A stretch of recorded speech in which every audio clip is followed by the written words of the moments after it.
ಉತ್ತಮ ಗುಣಮಟ್ಟದ ಶ್ರೋತೃಗಳಿದ್ದಾರೆ ಅನ್ನೋದು ಬಹಳ ಮುಖ್ಯ ಆಗಿದೆ. ಹಾಗಾಗಿ ಎಲ್ಲರೂ ಯಾವ್ಯಾವ ಕಾರಣದಿಂದ ಬಂದಿದ್ದೇವೋ ಅದು ಬೇರೆಯ ವಿಷಯ, ಆದ್ರೆ ಒಂದು ರಾಜ್ಯೋತ್ಸವ ಅಥವಾ ಯಾವುದೋ ಒಂದು ದಿನಾಚರಣೆ ಅನ್ನೋ ಬದ್ಧತೆಯಲ್ಲಿಯೇ ನಾವೆಲ್ಲ ಬಂದಿದ್ದೇವೆ ಅನ್ನೋದೇ ಬಹಳ ಮುಖ್ಯವಾದ ಸಂಗತಿ. ಹಾಗಾಗಿ ನಾನು ಅದಕ್ಕೆ ಎಷ್ಟು ಜನ ಇದ್ದಾರೋ ಅಷ್ಟು ಜನರನ್ನ ಬಹಳ ದೊಡ್ಡ ಜನಸ್ತೋಮ ಅಂತ ಭಾವಿಸಿ ನಾನು ಹರ್ಷಿಸ್ತೇನೆ. ಈ ಕನ್ನಡ ರಾಜ್ಯೋತ್ಸವ ಅಂದ ತಕ್ಷಣ ನನಗೆ ಕನ್ನಡ ಉಪನ್ಯಾಸಕ ಅನ್ನೋ ಹಣೆಪಟ್ಟಿಯನ್ನು ಹಚ್ಚಿಕೊಂಡಿರೋದ್ರಿಂದ ಅದರ ಬಗ್ಗೆ ಮಾತನಾಡಲೇಬೇಕಾದಂತಹ ಅವಶ್ಯಕತೆ, ಅನಿವಾರ್ಯತೆ ಮತ್ತು ತುರ್ತುಗಳು ಇದ್ದಾವೆ ಅಂತ ಭಾವಿಸ್ತೇನೆ.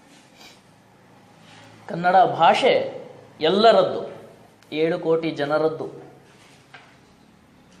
ಅವರು ಜೀವನದ ಯಾವ ಯಾವ ಕ್ಷೇತ್ರದಲ್ಲಾದರೂ ಇರಲಿ, ಅವರೆಲ್ಲರ ಮಾತೃಭಾಷೆಯಾಗಿ, ಆಡಳಿತ ಭಾಷೆಯಾಗಿ, ದಿನನಿತ್ಯದ ವ್ಯಾಪಾರ ವಹಿವಾಟುಗಳ ಭಾಷೆಯಾಗಿ ಕನ್ನಡವನ್ನು ಬಳಸ್ತಾ ಇರ್ತಾರೆ. ಹಾಗಾಗಿ ಕನ್ನಡ ರಾಜ್ಯೋತ್ಸವ, ಕನ್ನಡ ನಾಡು ನುಡಿಯ ಈ ಹಬ್ಬ ಎಲ್ಲರದ್ದು. ಅವರೆಲ್ಲರ ಪ್ರತಿನಿಧಿಯಾಗಿ ಯಾರಾದರೂ ಒಬ್ಬರು ಭಾಷೆಯ, ನಾಡಿನ ನೆಲ, ಜಲ, ಸಂಸ್ಕೃತಿಯನ್ನ ಪ್ರತಿನಿಧಿಸಬೇಕಲ್ಲ, ಅದು ಯಾರಾದರೂ ಒಬ್ಬರಾಗಿರ್ತಾರೆ ಅಂತ ನಾನು ಭಾವಿಸ್ತೇನೆ. ಹಾಗಂತ ಎಲ್ಲರಲ್ಲಿ ಕನ್ನಡ ಜಾಗೃತಿಯನ್ನು ಮೂಡಿಸ್ಬಿಡ್ತೀವ, ರಾತ್ರಿ ಕಳೆದು ಬೆಳಗಾಗೋದ್ರೊಳಗೆ ಎಲ್ಲರನ್ನು ಕನ್ನಡ ಪ್ರೇಮಿಗಳನ್ನಾಗಿ ಮಾಡಿಬಿಡ್ತೀವ, ಅದು ನಮಗೆ ಗೊತ್ತಿಲ್ಲ. ಅಥವಾ ಆ ಜವಾಬ್ದಾರಿಯನ್ನು ವೈಯಕ್ತಿಕವಾಗಿ ನಾನಂತೂ ವಹಿಸ್ಕೊಳ್ಳೋದಿಲ್ಲ. ಯಾಕೆಂದರೆ ಭಾಷೆ ಎಲ್ಲರದ್ದೂ ಆಗಿರೋದ್ರಿಂದ ಅವರವರ ನಾಡು ನುಡಿಗಳನ್ನು ರಕ್ಷಿಸ್ಕೊಳ್ಬೇಕಾದ ಜವಾಬ್ದಾರಿ ಅವರವರದ್ದೇ ಆಗಿರುತ್ತೆ. ಅವರವರ ಮನೆಯನ್ನು, ಅವರವರ ವ್ಯವಹಾರಗಳನ್ನು, ಅವರವರ ದಿನನಿತ್ಯದ ವಹಿವಾಟುಗಳನ್ನು ನಿರ್ವಹಿಸಬೇಕಾದ ಮತ್ತು ರಕ್ಷಿಸಿಕೊಳ್ಳಬೇಕಾದ ಜವಾಬ್ದಾರಿ ಅವರವರದ್ದೇ ಆಗಿರೋದ್ರಿಂದ ಎಲ್ಲರ ಪರವಾಗಿ ಯಾರೋ ಕೆಲವರು ಕನ್ನಡವನ್ನು ರಕ್ಷಿಸಿ ಬಿಡ್ತೇವೆ, ಬೆಳೆಸಿ ಬಿಡ್ತೇವೆ ಅನ್ನುವ ಭ್ರಮೆಯಲ್ಲಿ ನಾನಂತೂ ನಿಂತಿಲ್ಲ ಅಂತ ನಾನು ಭಾವಿಸ್ತೇನೆ. ಹಾಗಾಗಿ ಕನ್ನಡದ ಬಗ್ಗೆ ಮಾತಾಡಬೇಕಾದ್ರಲ್ಲೆಲ್ಲ ನನಗೆ ಯಾವ ಆಯಾಮದಲ್ಲಿ ಪ್ರಾರಂಭ ಮಾಡಬೇಕು ಅನ್ನೋ ಗೊಂದಲ ಯಾವಾಗಲೂ ಇರುತ್ತೆ. ಅದು ಕನ್ನಡ ಭಾಷೆ ಹೇಗೆ ಬೆಳೆದು ಬಂತು ಸಾವಿರಾರು ವರ್ಷಗಳಲ್ಲಿ ಅಂತ ಅದರ ಚರಿತ್ರೆಯನ್ನು ಹೇಳಿದರೆ ಸಾಕೆ, ಅಥವಾ ಕನ್ನಡ ನಾಡಿನಲ್ಲಿ ಏನೆಲ್ಲ ವೈವಿಧ್ಯಗಳಿದ್ದಾವೆ ಅಂತ ಹೇಳಿ ಮುಗಿಸಿದರೆ ಸಾಕೆ, ಕನ್ನಡ ನಾಡಿಗೆ ಯಾರೆಲ್ಲ ಸೇವೆಯನ್ನು ಸಲ್ಲಿಸಿದ್ದಾರೆ ಅನ್ನೋದನ್ನು, ಅವರ ಬಯೋಡಾಟಾವನ್ನು, ಅವರ ಜೀವನ ಚರಿತ್ರೆಯ ಕೆಲವು ಅಂಶಗಳನ್ನು ಹೇಳಿಬಿಟ್ರೆ ಮುಗೀತೆ. ಈ ಎಲ್ಲ ಪ್ರಶ್ನೆಗಳು ಎದುರಾದಾಗ ಬಹುಶಃ ನಾನು ಗೊಂದಲಕ್ಕೀಡಾಗ್ತೇನೆ. ಯಾವ ದಾರಿಯಿಂದ ಕನ್ನಡ ನಾಡನ್ನು, ಕನ್ನಡ ಭಾಷೆಯನ್ನು ಪ್ರವೇಶಿಸಬೇಕು ಅಂತ ನನಗೆ ತಕ್ಷಣಕ್ಕೆ ಈ ಸಂದರ್ಭದಲ್ಲಿ ಒಂದು ಐತಿಹಾಸಿಕ ಸಂಗತಿ ನೆನಪಾಗುತ್ತೆ. ಅದು ನಡೆದದ್ದು ಸ್ಪೇನ್ನಲ್ಲಿ. ಸ್ಪೇನಿನ ಅವತ್ತಿನ ಆಡಳಿತಗಾರ್ತಿ ಇಸಾಬೆಲ್ಲಾ ಅಂತ. ಇಸಾಬೆಲ್ಲಳ ಹೆಸರನ್ನು ನೀವು ಹೇಗೆ ಕೇಳಿರ್ತೀರಿ ಅಂದರೆ, ಆಕೆ ಕೊಲಂಬಸ್ನಿಗೆ ಸಮುದ್ರಯಾನ ಮಾಡಲಿಕ್ಕೆ ಬೇಕಾದ ಅವಕಾಶವನ್ನು ಮತ್ತು ಅಗತ್ಯಗಳನ್ನು ಪೂರೈಸಿದಂಥವಳು ಅನ್ನೋ ಕಾರಣಕ್ಕೆ. ಇಸಾಬೆಲ್ಲಾ ಮತ್ತು ಕೊಲಂಬಸ್ ಇಬ್ಬರೂ ಇದ್ದಂತಹ ಅದೇ ಸಮಕಾಲೀನ ದಿನಗಳಲ್ಲಿ ಒಬ್ಬ ಭಾಷಾ ತಜ್ಞ ಇದ್ದ, ಆಂಟೋನಿಯೋ ನೆಬ್ರಿಜಾ ಅಂತ ಅವನ ಹೆಸರು. ಆಂಟೋನಿಯೋ ನೆಬ್ರಿಜಾ ಅಂತ.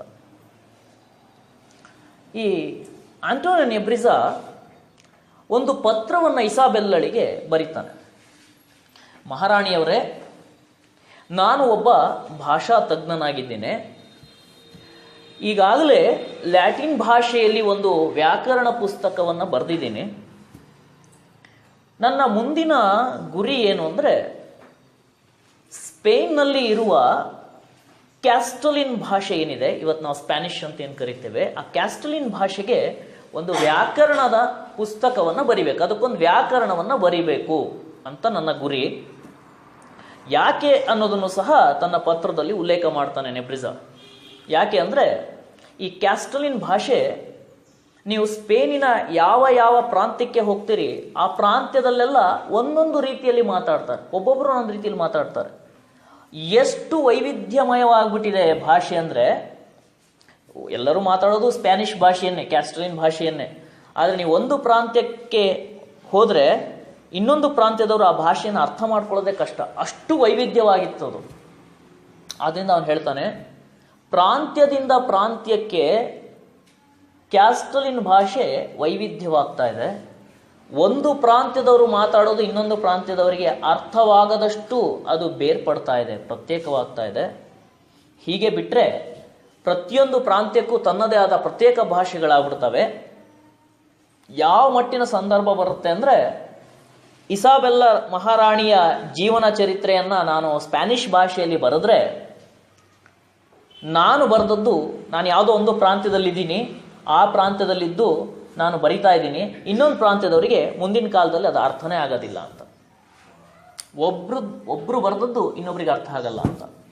ಈಗ ಕರ್ನಾಟಕದ ಉದಾಹರಣೆ ಹೇಳೋದಾದರೆ, ಮೈಸೂರು ಪ್ರಾಂತ್ಯದ ಜನ ನಾವು ಮಾತಾಡೋ ಕನ್ನಡ ಭಾಷೆಗೂ, ನೀವು ಗುಲ್ಬರ್ಗ ಅಥವಾ ಬೀದರ್ ಪ್ರದೇಶಕ್ಕೆ ನೀವು ಹೋದರೆ ಅವರು ಮಾತಾಡೋ ಭಾಷೆಗೂ ಬಹಳ ದೊಡ್ಡ ವ್ಯತ್ಯಾಸ ಇದೆ. ಎಷ್ಟು ವ್ಯತ್ಯಾಸ ಅಂದರೆ ನಿಮಗೆ ಕೆಲವು ಪದಗಳ ಅರ್ಥವೇ ಆಗೋದಿಲ್ಲ, ಅಷ್ಟು ವ್ಯತ್ಯಾಸಗಳಿದ್ದಾವೆ. ಅವ್ರ ಉಚ್ಚಾರಣೆಯೇ ಅರ್ಥ ಆಗೋದಿಲ್ಲ. ತುಂಬ ದೂರ ಯಾಕೆ, ನೀವು ಕಾರವಾರಕ್ಕೆ ಹೋದರೆ ಕಾರವಾರದ ಕನ್ನಡ ತಕ್ಷಣಕ್ಕೆ ನಿಮಗೆ ಅರ್ಥನೇ ಆಗೋದಿಲ್ಲ. ಏನು ಮಾತಾಡ್ತಿದ್ದಾರೆ, ನಿಜವಾಗ್ಲೂ ಕನ್ನಡನೇ ಮಾತಾಡ್ತಾ ಇದ್ದಾರಾ ಅಂತ ಅನಿಸ್ಬಿಡುತ್ತೆ. ಅಷ್ಟು ವ್ಯತ್ಯಾಸಗಳಿರ್ತವೆ. ಅದಕ್ಕೆ ಅವನು ಹೇಳ್ತಾನೆ, ಈ ಕ್ಯಾಸ್ಟಲಿನ್ ಭಾಷೆ ಹರಿದು ಹಂಚೋಗಿದೆ, ಇದೆಲ್ಲವನ್ನ ಒಗ್ಗೂಡಿಸಿ ಎಲ್ಲ ಪ್ರಾಂತ್ಯಗಳ ಬಿಡಿ ಬಿಡಿಯಾದ ಭಾಷೆಯನ್ನೆಲ್ಲ ಸೇರಿಸಿ ಅಧಿಕೃತವಾದ ಒಂದು ಭಾಷೆಯನ್ನು ನಾನು ಸೃಷ್ಟಿ ಮಾಡ್ತೇನೆ, ಒಂದು ಅಧಿಕೃತವಾದ ವ್ಯಾಕರಣ ಪುಸ್ತಕ ಬರಿತೇನೆ ಅಂತ ಹೇಳಿದಾಗ ಇಸಾಬೆಲ್ಲಳಿಗೆ ಅರ್ಥ ಆಗಲಿಲ್ಲ. ಅದೇ ವೇಳೆಗೆ ಕೊಲಂಬಸ್ ಸಹ, ನಾನು ಸಮುದ್ರಯಾನವನ್ನು ಮಾಡಬೇಕು, ಬೇರೆ ದೇಶಕ್ಕೆ ಹೋಗಿ ಅಲ್ಲಿಯ ಜಲಮಾರ್ಗವನ್ನು ಕಂಡುಹಿಡಬೇಕು, ಬೇರೆ ದೇಶಕ್ಕೆ ಜಲಮಾರ್ಗವನ್ನು ಕಂಡುಹಿಡಬೇಕು, ನನಗೆ ಸಹಾಯ ಮಾಡಿ ಅಂತ ಅವನು ಪತ್ರ ಬರೆದಿರ್ತಾನೆ. ಎರಡೂ ಪತ್ರಗಳು ಅವಳ ಎದುರುಗಡೆ ಇರ್ತವೆ. ಇಸಾಬೆಲ್ಲಳಿಗೆ ಇವೆರಡೂ ಮ್ಯಾಟ್ರ್ಗಳು ಅರ್ಥ ಆಗಲ್ಲ, ಈ ಎರಡೂ ವಿಷಯಗಳು ಅರ್ಥ ಆಗ್ತಾ ಇಲ್ಲ. ಕೊಲಂಬಸ್ ಸಮುದ್ರಯಾನ ಮಾಡಲಿಕ್ಕೆ ನಾನು ಹಣವನ್ನು ಕೊಟ್ಟರೆ, ಹಡಗನ್ನು ಒದಗಿಸಿದ್ರೆ, ಸಿಬ್ಬಂದಿಯವ್ರನ್ನ ಕೊಟ್ಟರೆ ಏನು ಲಾಭ ನನಗೆ? ಸಹಜ ಒಬ್ಬ ಆಡಳಿತಗಾರ ಯೋಚನೆ ಮಾಡೋದು, ಇಂಥ ವಿಷಯಕ್ಕೆ ಹಣವನ್ನು ಒದಗಿಸಿದ್ರೆ ಅದರಿಂದ ನನಗೇನು ಲಾಭ ಬರುತ್ತೆ ಅಂತ ಅವನು ಸಹಜವಾಗಿ ಯೋಚನೆ ಮಾಡ್ತಾನೆ. ಇಸಾಬೆಲ್ಲಳಿಗೆ ಅರ್ಥ ಆಗಲಿಲ್ಲ. ಕೊಲಂಬಸ್ ಸಮುದ್ರಯಾನ ಮಾಡಲಿಕ್ಕೆ ನಾನು ಹಣವನ್ನು ಹಾಕಿದರೆ ನನ್ನ ಆಡಳಿತಾವಧಿಯಲ್ಲಿ ನನಗೇನು ಅನುಕೂಲ ಆಗಬಹುದು, ಆಕೆಗೆ ಅರ್ಥ ಆಗಲಿಲ್ಲ. ಅದೇ ವೇಳೆಗೆ ಈ ನೆಬ್ರಿಜಾ ಕ್ಯಾಸ್ಟಲಿನ್ ಭಾಷೆಗೆ ಒಂದು ವ್ಯಾಕರಣ ಪುಸ್ತಕ ಬರೆದ್ರೆ ನನಗೇನು ಉಪಯೋಗ, ಅದು ಆಕೆಗೆ ಅರ್ಥ ಆಗಲಿಲ್ಲ. ಆದರೆ ಸುದೈವ ವಶಾತ್ ಆಕೆ ಕೊಲಂಬಸ್ನಿಗೂ ಸಹಾಯ ಮಾಡ್ತಾಳೆ ಮತ್ತು ನೆಬ್ರಿಜಾನಿಗೂ ಸಹಾಯ ಮಾಡ್ತಾಳೆ. ಅವನ ಆಸ್ಥಾನದ ಯಾವ ವಿದ್ವಾಂಸರು ಹೇಳ್ಕೊಟ್ರೋ ಅದು ಬೇರೆ ವಿಷಯ, ಆದರೆ ಇಬ್ಬರಿಗೂ ಹಣಕಾಸಿನ ಸಹಾಯವನ್ನು ಮಾಡ್ತಾಳೆ. ಕೊಲಂಬಸ್ ವೆಸ್ಟ್ ಇಂಡೀಸ್ ಅಂತ ಕರೆಯುವಂತಹ ಪಶ್ಚಿಮ ದ್ವೀಪಗಳಿಗೆ ಹೋಗಿ ತಲುಪ್ತಾನೆ, ಅಮೇರಿಕಾ ಅಂತೆಲ್ಲ ಕರೀತಾರೆ. ಅಲ್ಲಿ ಹೊಸದೇ ಒಂದು ಚರಿತ್ರೆ ಸೃಷ್ಟಿಯಾಗತ್ತೆ ಕೊಲಂಬಸ್ ಅಲ್ಲಿ ಕಾಲಿಟ್ಟ ಮೇಲೆ. ಅನಂತರ ಜಗತ್ತಿನಾದ್ಯಂತ ವ್ಯಾಪಾರ ಉದ್ಯಮಗಳು ಬೆಳೀತಾ ಹೋಗ್ತವೆ, ವಸಾಹತೀಕರಣ ಪ್ರಾರಂಭ ಆಗತ್ತೆ. ಇದು ಒಂದು ಹೊಸ ಚರಿತ್ರೆನೇ ಪ್ರಾರಂಭ ಆಗತ್ತೆ. ಅದೇ ರೀತಿ ನೆಬ್ರಿಜಾ ಒಂದು ವ್ಯಾಕರಣ ಕೃತಿಯನ್ನು ರಚನೆ ಮಾಡ್ತಾನೆ ಸ್ಪ್ಯಾನಿಷ್ ಭಾಷೆಯಲ್ಲಿ. ಮುದ್ರಣ ಯಂತ್ರ ಕಾಲಿಟ್ಟ ಹೊಸತು ಅದು ಜಗತ್ತಿಗೆ. ಇದು ಸುಮಾರು 15 ಮತ್ತು 16ನೇ ಶತಮಾನದ ಕಥೆ. ಆತ ಇದ್ದದ್ದು, ನೆಬ್ರಿಜಾ ಇದ್ದದ್ದು 1444ರಿಂದ 1522 ನಡುವೆ, ಅಂದರೆ 15ನೇ ಶತಮಾನದ ಅಂತ್ಯಭಾಗ ಮತ್ತು 16ನೇ ಶತಮಾನದ ಆರಂಭದ ಭಾಗ ಅದು. ಆತನು ಒಂದು ವ್ಯಾಕರಣ ಪುಸ್ತಕವನ್ನು ಬರೀತಾನೆ ಸ್ಪ್ಯಾನಿಷ್ ಭಾಷೆಯಲ್ಲಿ. ಅವತ್ತಿನ ಕಾಲದಲ್ಲಿ ಮುದ್ರಣ ಯಂತ್ರ ಬಂದ ಹೊಸದರಲ್ಲಿ ಸ್ಪ್ಯಾನಿಷ್ ಭಾಷೆಗೆ, ಅಂದರೆ ಯುರೋಪಿಯನ್ ಭಾಷೆಗಳಲ್ಲಿ ವ್ಯಾಕರಣ ಕೃತಿಗಳು, ವ್ಯಾಕರಣದ ಪುಸ್ತಕಗಳೇನು ರಚನೆ ಆಯ್ತಲ್ಲ, ರಚನೆಯಾದ ಪುಸ್ತಕಗಳಲ್ಲಿ ಇವನದ್ದು ಒಂದು. ಆರಂಭದ ಕೆಲವು ಪುಸ್ತಕಗಳು, ಹೊಸದಾಗಿ ಮುದ್ರಣ ಯಂತ್ರ ಬಂದ ಮೇಲೆ ಮುದ್ರಣ ಆದ ಹೊಸ ಪುಸ್ತಕಗಳಲ್ಲಿ ನೆಬ್ರಿಜಾನ ವ್ಯಾಕರಣ ಪುಸ್ತಕವೂ ಒಂದು. ಇವತ್ತಿಗೂ ಸಹ ಸ್ಪ್ಯಾನಿಷ್ ಭಾಷೆಯಲ್ಲಿ ಉತ್ಕೃಷ್ಟ ವ್ಯಾಕರಣದ ಪುಸ್ತಕ ಅಂತ ಹೆಸರು ಪಡೆಯುತ್ತದೆ. ಪ್ರಶ್ನೆ ಏನಂದ್ರೆ, ಈ ಪ್ರಭುತ್ವಗಳಿಗೆ ಈ ಭಾಷೆಯ ಶಕ್ತಿ ಏನು ಅಂತ ಅರ್ಥ ಆಗೋದಿಲ್ಲ ಅಷ್ಟು ಸುಲಭಕ್ಕೆ. ಭಾಷೆಗೊಂದು ವಿಶಿಷ್ಟವಾದ ಶಕ್ತಿ ಇದೆ. ನಾವು ಸಾಮಾನ್ಯವಾಗಿ ಭಾಷಾ ತಜ್ಞರು ಹೇಗೆ ಅದನ್ನು ವ್ಯಾಖ್ಯಾನಿಸ್ತಾರೆ ಅಂದರೆ, ನಮ್ಮ ಮನಸ್ಸಿನ ಭಾವನೆಗಳನ್ನು ವ್ಯಕ್ತಪಡಿಸಲಿಕ್ಕೆ ದಿನನಿತ್ಯದ ವ್ಯವಹಾರಗಳಿಗೆ ಬಳಸುವಂತಹ ಯಾದೃಚ್ಛಿಕ ಸಂಕೇತಗಳ ವ್ಯವಸ್ಥೆ ಅಂತ ಹೇಳಿ ಭಾಷೆ ಅಂದ್ರೆ ಏನು ಅಂತ ವ್ಯಾಖ್ಯಾನಿಸ್ತಾರೆ. ಯಾದೃಚ್ಛಿಕ ಸಂಕೇತಗಳ ವ್ಯವಸ್ಥೆ ಅಂತ. ಆದರೆ ಭಾಷೆ ಅಂದರೆ ಕೇವಲ ನಮ್ಮ ಮನಸ್ಸಿನ ಭಾವನೆಗಳನ್ನು ವ್ಯಕ್ತಪಡಿಸ್ಲಿಕ್ಕೆ, ನಮಗೆ ಸಂತೋಷ ಆಗಿದೆಯೋ ದುಃಖ ಆಗಿದೆಯೋ ಇಷ್ಟನ್ನು ಮಾತ್ರ ವ್ಯಕ್ತಪಡಿಸ್ಲಿಕ್ಕೆ ಇರುವಂಥ ಸಾಧನ ಮಾತ್ರ ಅಲ್ಲ. ಭಾಷೆ ಇದೆಲ್ಲವನ್ನು ಮೀರಿ ಕೇವಲ ಸಂವಹನ ಮಾಧ್ಯಮ ಅನ್ನೋದನ್ನು ಮೀರಿ ಎಷ್ಟೋ ಸರಿ ರಾಜಕೀಯದ ಶಕ್ತಿಯಾಗಿ ಬೆಳವಣಿಗೆ ಆಗತ್ತೆ. ನೀವು ಯಾವುದೇ ಒಂದು ದೇಶವನ್ನು ಕಟ್ಟಬೇಕು ಅಂದರೆ ಮೊದಲು ಆ ದೇಶದಲ್ಲಿರುವ ಭಾಷೆಯನ್ನು ವ್ಯವಸ್ಥೆಗೊಳಿಸ್ಕೋಬೇಕು. ಯಾವ ದೇಶದಲ್ಲಿ ಭಾಷೆಗಳು ಹರಿದು ಹಂಚೋಗಿರ್ತವೆ, ಯಾವ ದೇಶದಲ್ಲಿ ಭಾಷಿಕರು, ವಿಭಿನ್ನ ಭಾಷಿಕರು ಒಗ್ಗೂಡೋದಿಲ್ಲ, ಆ ದೇಶದ ಜನರನ್ನು ನೀವು ಒಗ್ಗೂಡಿಸ್ಲಿಕ್ಕೆ ಸಾಧ್ಯ ಇಲ್ಲ. ಭಾಷೆಯನ್ನು ಒಗ್ಗೂಡಿಸ್ದೇನೆ ದೇಶದ ಜನರ ಮನಸ್ಸನ್ನು ಒಗ್ಗೂಡಿಸ್ಲಿಕ್ಕೆ ಸಾಧ್ಯ ಇಲ್ಲ. ಈ ಸತ್ಯ ಬಹುಶಃ ಇಸಾಬೆಲ್ಲಳಿಗೆ ಅರ್ಥ ಆಗಿರಲಿಲ್ಲ ಅಂತ ಅನ್ಸುತ್ತೆ. ಭಾಷೆಗೆ ಎಂಥ ಶಕ್ತಿ ಇದೆ ಅಂದರೆ, ಟರ್ಕಿ ಅಂತ ಒಂದು ದೇಶ ಇದೆ ಅರೇಬಿಯಾದ ಹತ್ತಿರದಲ್ಲಿ, ಯುರೋಪಿನ ಬಹಳ ಮುಖ್ಯವಾದ ದೇಶ. ಟರ್ಕಿಯೂ ಸಹ ಇಸ್ಲಾಮಿಕ್ ಆಳ್ವಿಕೆಗೆ ಒಳಪಟ್ಟಂತ ಒಂದು ರಾಷ್ಟ್ರ. ಅದು ಅನೇಕ ಜನ ಟರ್ಕಿಯ ಮೇಲೆ ಆಕ್ರಮಣ ಮಾಡ್ತಾರೆ, ಟರ್ಕಿಯ ಜನ ಸ್ವಾತಂತ್ರ್ಯವನ್ನು ಕಳ್ಕೊಳ್ತಾರೆ. ಆಗ ಟರ್ಕಿಗೆ ಒಂದು ಹೊಸ ದಿಕ್ಕನ್ನು ಕೊಟ್ಟವನು ಅವತ್ತಿನ ಕಾಲದಲ್ಲಿ, ಇವತ್ತಿಗೂ ಅತಾತುರ್ಕ್ ಅಂತಾನೇ ಕರೆಸಿಕೊಳ್ಳುವಂತಹ ಕಮಾಲ್ ಪಾಷಾ. ಅವನನ್ನು ಅತಾತುರ್ಕ್ ಕಮಾಲ್ ಪಾಷಾ ಅಂತಾನೆ ಕರೀತಾರೆ. Father of the nation. Ataturk ಅಂದ್ರೆ ಫಾದರ್ ಆಫ್ ದಿ ನೇಷನ್, ದೇಶದ ಪಿತಾಮಹ ಅಂತ ಅರ್ಥ. ನಾವು ಗಾಂಧಿಯನ್ನ ಹೇಗೆ ಕರಿತೀವಲ್ಲ ಹಾಗೆ. ಟರ್ಕಿಯನ್ನು ಒಗ್ಗೂಡಿಸ್ತಾನೆ ಕಮಾಲ್ ಪಾಷಾ. ಟರ್ಕಿಯನ್ನು ಒಗ್ಗೂಡಿಸಿದ ಮೇಲೆ ಟರ್ಕಿ ದೇಶದ ಮೇಲೆ ಒಂದು ಕಡೆಯಲ್ಲಿ ಅರಬ್ಬರ ಪ್ರಭಾವ ಇದೆ. ಟರ್ಕಿ ದೇಶದವರು ಅರಬ್ಬಿ ಭಾಷೆಯನ್ನು ಬಳಸ್ತಾ ಇದ್ರು, ಪಕ್ಕದ ಪರ್ಷಿಯನ್ ಭಾಷೆಯ ಪ್ರಭಾವ ಇತ್ತು. ಈ ಭಾಷೆಯ ನಡುವೆ ತುರ್ಕಿ ಭಾಷೆ ಅಂತ ಏನು ಕರಿತೀವಿ, ಟರ್ಕಿಶ್ ಭಾಷೆ ಅಂತ ಏನು ಕರಿತೀವಿ, ತನ್ನ ಅಸ್ತಿತ್ವವನ್ನು ಕಳ್ಕೊಳ್ತಾ ಇತ್ತು. ದೇಶದ ಜನರಿಗೆ ಸ್ವಾತಂತ್ರ್ಯ ಪ್ರೇಮವನ್ನು ಮೂಡಿಸ್ಬೇಕು ಅಂದರೆ, ದೇಶದ ಜನರನ್ನು ಒಗ್ಗೂಡಿಸ್ಬೇಕು ಅಂದರೆ, ನಾನು ತುರ್ಕಿ ಭಾಷೆಯ ಪುನರುತ್ಥಾನ ಮಾಡಬೇಕು, ತುರ್ಕಿ ಭಾಷೆಯನ್ನು ಮತ್ತೆ ಸಂಘಟನೆ ಮಾಡಬೇಕು ಅನ್ನೋದು ಅವನಿಗೆ ಅರ್ಥ ಆಗುತ್ತೆ. ಅವನು ತಕ್ಷಣ ಮಾಡಿದ್ದೇನೆಂದರೆ, ತುರ್ಕಿ ಭಾಷೆಯ ವಿದ್ವಾಂಸರನ್ನೆಲ್ಲ ಸೇರಿಸ್ತಾನೆ. ತುರ್ಕಿ ಭಾಷೆಯಲ್ಲಿ ಇದ್ದಂತಹ ಅರಬ್ಬಿ ಮತ್ತು ಪಾರ್ಸಿ ಪದಗಳನ್ನು, ಪರ್ಷಿಯನ್ ಭಾಷೆ ಅಂತ ಏನು ಕರಿತೀವಿ, ಆ ಭಾಷೆಯ ಪದಗಳನ್ನು ಬೇರ್ಪಡಿಸ್ತಾನೆ. ಬಹಳ ಪ್ರಾಚೀನ ಕಾಲದಿಂದ ತುರ್ಕಿ ಭಾಷೆಯಲ್ಲಿ ಅದಕ್ಕೆ ಸಮಾನಾಂತರ ಪದಗಳೇನಿತ್ತು ಅದೆಲ್ಲವನ್ನು ಒಗ್ಗೂಡಿಸ್ತಾನೆ. ಒಂದು ಆಧುನಿಕ ತುರ್ಕಿ ಭಾಷೆಯನ್ನು ಅವರು ರಚನೆ ಮಾಡ್ತಾರೆ. ಯಾವ ಮಟ್ಟಿಗೆ ಅಂದರೆ, ಕುರಾನ್ ಅನ್ನು ಸಹ, ಅರಬ್ಬಿ ಭಾಷೆಯಲ್ಲಿರುವ ಕುರಾನ್ ಅನ್ನು ಸಹ ತುರ್ಕಿ ಭಾಷೆಗೆ ಭಾಷಾಂತರ ಮಾಡಿಸ್ತಾನೆ. ನಮಾಜನ್ನು ಅರಬ್ಬಿ ಭಾಷೆಯಲ್ಲಿ ಮಾಡ್ತಾ ಇದ್ರು, ತುರ್ಕಿ ಭಾಷೆಯಲ್ಲೇ ನಮಾಜನ್ನು ಮಾಡಿಸ್ತಾನೆ. ಜನರಿಗೆ ಅವತ್ತಿನ ಕಾಲದಲ್ಲಿದ್ದಂಥ ಬುರ್ಕಾ ಪದ್ಧತಿಯನ್ನು ತೆಗೆಸ್ತಾನೆ. ಸ್ತ್ರೀ ಮತ್ತು ಪುರುಷ ಸಮಾನವಾಗಿ ರಾಜಕೀಯದಲ್ಲಿ ಭಾಗವಹಿಸಬೇಕು, ಸಾಮಾಜಿಕ ಚಟುವಟಿಕೆಗಳಲ್ಲಿ ಭಾಗವಹಿಸಬೇಕು ಅಂತ ಮಾಡ್ತಾನೆ. ಇವತ್ತಿಗೆ ತುರ್ಕಿ ಒಂದು ಇಸ್ಲಾಮಿಕ್ ರಾಷ್ಟ್ರ ಆಗಿದ್ರೂ ಸಹ ಯುರೋಪಿನ ಅತ್ಯಂತ ಆಧುನಿಕ ರಾಷ್ಟ್ರ ಅಂತ ಕರೆಸ್ಕೊಳ್ಳುತ್ತೆ. ಇದರ ಮೂಲ ಕಾರಣ ವಿದ್ವಾಂಸರು ಏನಂತ ಗುರುತಿಸ್ತಾರೆ ಅಂದರೆ, ಯಾವತ್ತು ತುರ್ಕಿ ಭಾಷೆಯನ್ನು ಆಡಳಿತದಲ್ಲಿ ತನ್ನೋ, ಪರಕೀಯ ಭಾಷೆಯನ್ನು ಅತಾತುರ್ಕ್ ಯಾವಾಗ ದೂರ ಇಟ್ನೋ, ಆಗಿನಿಂದ ತುರ್ಕಿಯ ಹೊಸದಾದಂತಹ ಯುಗ ಪ್ರಾರಂಭ ಆಯಿತು ಅಂತ ಭಾವಿಸ್ತಾರೆ. ಇವತ್ತು ಒಂದು ಬಲಿಷ್ಠವಾದ ಭಾಷೆಯಾಗಿ ಟರ್ಕಿಯಲ್ಲಿ ಅವರ ಭಾಷೆ ಬೆಳೀತಾ ಇದೆ. ಒಂದು ಸ್ವಾಭಿಮಾನ ಇರುತ್ತೆ, ತನ್ನದೇ ಆದಂಥ ಭಾಷೆಯನ್ನು ಬೆಳೆಸುವ ವ್ಯಕ್ತಿಗಳಿಗೆ ಒಂದು ಸ್ವಾಭಿಮಾನ ಇರುತ್ತೆ. ನನ್ನ ಭಾಷೆ, ನನ್ನ ನೆಲ, ನನ್ನ ಜನ ಅನ್ನುವ ಭಾವನೆ ಬೆಳೀತಾ ಹೋಗುತ್ತೆ. ನಾನು ಯಾಕೆ ನೆಬ್ರಿಜಾ ಮತ್ತು ಕಮಾಲ್ ಪಾಷನ ಉದಾಹರಣೆಗಳನ್ನು ಬಳಸ್ತೀನಿ ಅಂದರೆ, 1956 ನವೆಂಬರ್ 1 ಕರ್ನಾಟಕದ ಏಕೀಕರಣ ಆಗಿ ವಿಶಾಲ ಮೈಸೂರು ಪ್ರಾಂತ್ಯ ಅಂತೇನು ಹೆಸರನ್ನು ಪಡಿತಲ್ಲ, ಕನ್ನಡ ಭಾಷೆಯು ಸಹ ಹರಿದು ಹಂಚಿ ಹೋಗಿತ್ತು ಅನ್ನೋದನ್ನು ನಾವು ನೆನಪು ಮಾಡಿಕೊಳ್ಬೇಕು. ಎಲ್ಲಿಯವರೆಗೆ 56ಕ್ಕಿಂತ ಮುಂಚೆ ಎಲ್ಲಿಯವರೆಗೆ ಕರ್ನಾಟಕ ಇತರ ಜನರ ಆಳ್ವಿಕೆಗೆ ಒಳಪಟ್ಟಿತ್ತೋ ಅಲ್ಲಿವರೆಗೂ ಕನ್ನಡ ನಾಡು ಒಂದಾಗ್ಲಿಕ್ಕೆ ಸಾಧ್ಯನೇ ಆಗಲಿಲ್ಲ.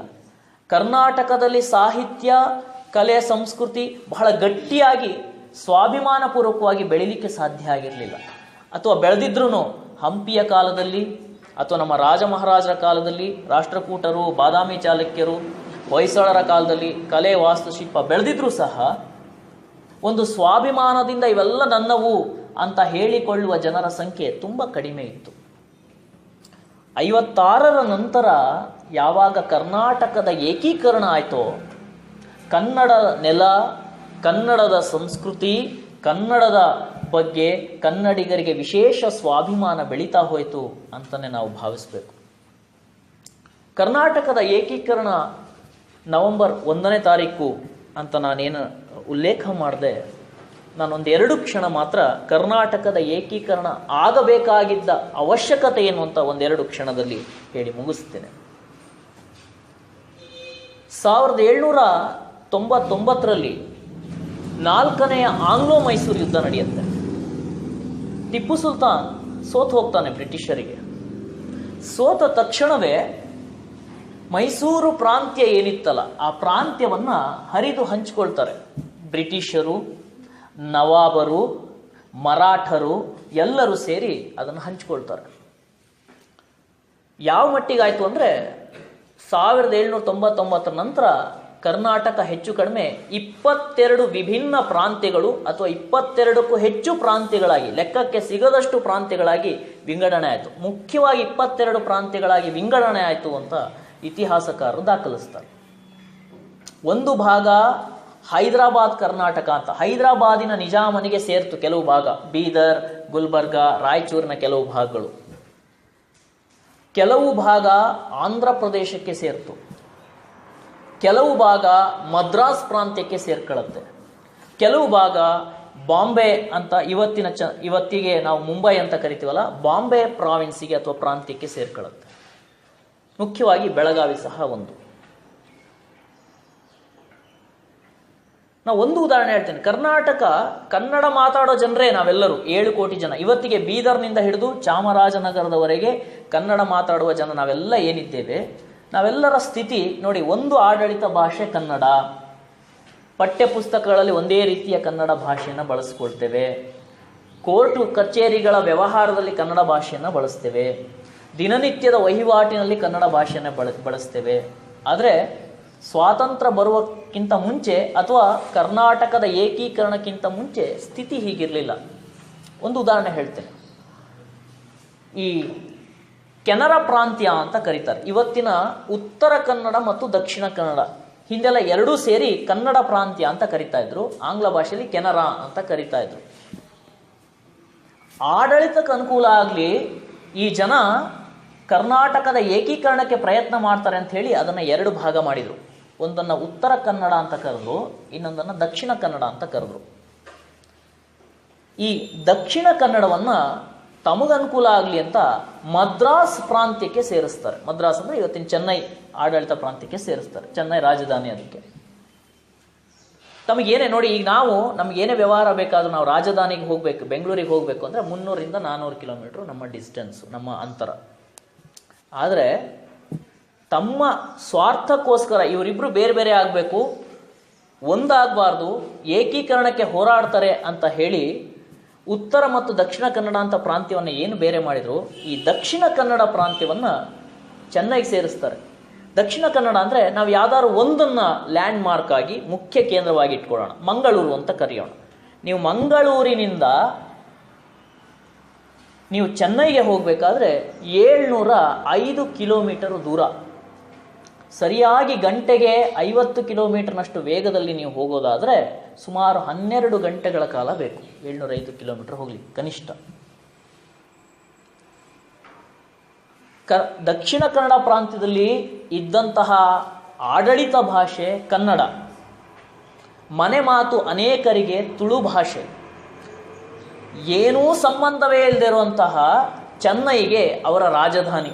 ಏನು ಕೆಲಸ ಬೇಕಾದರೂ ಕೋರ್ಟು ಕಚೇರಿ ವ್ಯವಹಾರಕ್ಕೆ ಅಲ್ಲಿಗೆ ಹೋಗಬೇಕಾಗಿತ್ತು. ಅಲ್ಲಿದ್ದದ್ದು ತಮಿಳು ಭಾಷೆ. ಈ ದೊಡ್ಡ ಅಂತರವನ್ನು ಅವರು ಪ್ರಯಾಣ ಮಾಡಿ ಅಲ್ಲಿಗೆ ತಲುಪೋ ಹೊತ್ತಿಗೆ ಹೈರಾಣಾಗಿರ್ತಾರೆ. ತಮ್ಮ ಕೋರ್ಟು ಕಚೇರಿ ವ್ಯವಹಾರಗಳನ್ನು ಎಲ್ಲವೂ ತಮಿಳು ಭಾಷೆಯಲ್ಲೇ ನಿರ್ವಹಣೆ ಮಾಡಬೇಕಾಯಿತು. ಯಾರಿಗೂ ತಮಿಳು ಬರೋದಿಲ್ಲ ಅಲ್ಲಿ. ಯಾರು ತಮಿಳು ಕನ್ನಡ ಅಲ್ಪ ಸ್ವಲ್ಪ ಬರುತ್ತೆ ಅವರಿಗೆ ಲಾಯರ್ ಆಗಿರ್ತಾರೆ. ಅವ್ರು ಏನು ಹೇಳ್ತಾರೋ ಅದೇ ವೇದವಾಕ್ಯ ಹೇಳ್ತಾರೆ. ಕೆಲವು ತಜ್ಞರು ಹೇಳ್ತಾರೆ, ಈ ದಕ್ಷಿಣ ಕನ್ನಡದಿಂದ ಬಂದಂತಹ ಈ ಜನಕ್ಕೆ ಕೋರ್ಟು ಕಚೇರಿ ವ್ಯವಹಾರಗಳೇನು ನಡೀತಾ ಇತ್ತು, ಏನಾರು ತೀರ್ಪನ್ನು ಕೊಟ್ಟರೆ ಓದ್ಲಿಕ್ಕೆ ಬರ್ತಾ ಇರಲಿಲ್ಲ ಅಂತ. ತಮಿಳು ಭಾಷೆ ಗೊತ್ತಿರಲಿಲ್ಲ, ಇಂಗ್ಲೀಷು ಅಷ್ಟಕ್ಕಷ್ಟೇ. ಕೋರ್ಟಲ್ಲಿ ಏನು ಚರ್ಚೆ ನಡೀತಾ ಇದೆ ಅಂತಲೇ ಗೊತ್ತಿಲ್ಲ. ಒಬ್ಬ ದ್ವಿಭಾಷಿಕ ಬೇಕು. ಅವ್ರು ತಮಿಳಿನಲ್ಲಿ ಪ್ರಶ್ನೆ ಕೇಳಿದ್ರು, ಒಬ್ಬ ಲಾಯರು ಕನ್ನಡದಲ್ಲಿ ಅದನ್ನು ತರ್ಜುಮೆ ಮಾಡಿ ಹೇಳಬೇಕು. ಈ ಸಮಸ್ಯೆ ಇತ್ತು ಅವರಿಗೆ. ಕೊನೆಗೆ ದಕ್ಷಿಣ ಕನ್ನಡ ಜಿಲ್ಲೆಯ ಜನ ದಂಗೆ ಹೇಳ್ತಾರೆ, ನಮಗೆ ಅಷ್ಟು ದೂರದ ಪ್ರಾಂತ್ಯ ಬೇಡ, ನಾವು ಕನ್ನಡಿಗರು ಅಂತ ಹೇಳಿ ನಾನು ಒಂದು ಉದಾಹರಣೆಯನ್ನು ಮಾತ್ರ ಹೇಳಿದೆ. ಇದು ಈ ರೀತಿಯಲ್ಲಿ ಕರ್ನಾಟಕದ ಎಲ್ಲ ಜಿಲ್ಲೆಗಳು ಇವತ್ತೇನು ಕರಿತೀವಲ್ಲ ಎಲ್ಲ ಹರಿದು ಹಂಚೋಗಿತ್ತು, ಒಂದೊಂದು ಪ್ರಾಂತ್ಯಕ್ಕೆ ಸೇರಿ ಹೋಗಿತ್ತು.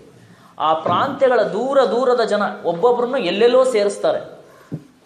ಹರಿದು ಹಂಚಿ ಹೋಗಿದ್ದ ಕರ್ನಾಟಕವನ್ನೆಲ್ಲ ನಾವು ಒಂದುಗೂಡಿಸ್ಬೇಕು ಅನ್ನೋ ಪ್ರಜ್ಞೆ ಅವರ ಒಳಗಡೆ ಒಂದಾಗತ್ತೆ. ನಾವು ಹೀಗೆ ಇದ್ದರೆ ಕನ್ನಡ ಮಾತಾಡುವವರು ನಾವು ಬೇರೆ ಬೇರೆ ಪ್ರಾಂತ್ಯಗಳಿಗೆ ಸೇರ್ಕೊಳ್ತೀವಿ, ಅಲ್ಲಿಯ ಭಾಷೆಯನ್ನೇ ಕಲಿಬೇಕಾದ ಅನಿವಾರ್ಯತೆ ನಮಗಾಗತ್ತೆ ಅಂತ ಹೇಳಿ ಯೋಚನೆ ಮಾಡ್ತಾರೆ. ಬೀದರ್ನಿಂದ ಹಿಡಿದು ಚಾಮರಾಜನಗರದವರೆಗೆ, ಇವತ್ತಿಗೆ ಚಾಮರಾಜ ಇದೆ, ಹಿಂದೆಲ್ಲ ಮೈಸೂರು ಪ್ರಾಂತ್ಯವೇ ಆಗಿತ್ತದು. ಎಲ್ಲ ಜನ ತಿಳಿವಳಿಕೆ ಉಳ್ಳ ಕನ್ನಡದ ಬಗ್ಗೆ ಅಭಿಮಾನ ಇದ್ದಂಥ ಎಲ್ಲ ಜನರು ಸಹ ಒಂದಾಗಿ ಕರ್ನಾಟಕದ ಏಕೀಕರಣದ ಹೋರಾಟದ ಚಳುವಳಿಯನ್ನು ಪ್ರಾರಂಭ ಮಾಡ್ತಾರೆ.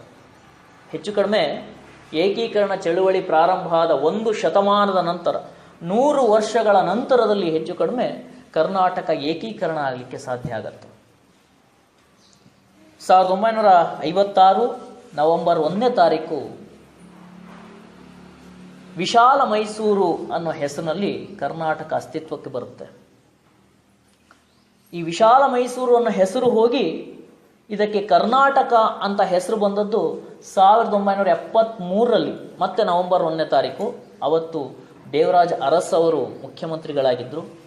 ಅವತ್ತಿನ ಕಾಲದಲ್ಲಿ ಮತ್ತೆ ಇದಕ್ಕೆ ಕರ್ನಾಟಕ ಅಂತ ಮರುನಾಮಕರಣವನ್ನು ಮಾಡ್ತಾರೆ. ಮೊದಲು ಏನು ಹೆಸರಿತ್ತೋ ಆ ಹೆಸರನ್ನ ಇಡ್ತಾರೆ. ಇವತ್ತಿಗೆ ಸುಮಾರು ಕರ್ನಾಟಕ ಅಂತ ಹೆಸರು ಬಂದು 45 ವರ್ಷಗಳಾಯಿತು. ಕರ್ನಾಟಕ ಅಂತ ರಾಜ್ಯ ರಚನೆಯಾಗಿ 62 ವರ್ಷಗಳಾಯಿತು. ಒಂದು ಕ್ಷಣ ಈ 62 ವರ್ಷಗಳ ಇತಿಹಾಸವನ್ನು ಗಮನಿಸಿದರೆ ನಾವು ನಮ್ಮದೇ ಆದ ರಾಜ್ಯ ಬೇಕು, ಕನ್ನಡ ಮಾತಾಡೋರೆಲ್ಲ ಒಂದು ಕಡೆ ಇರಬೇಕು ಅನ್ನೋ ಹಂಬಲದಿಂದ ಈ ರಾಜ್ಯವನ್ನು ರಚನೆ ಮಾಡ್ಕೊಂಡ್ವಿ.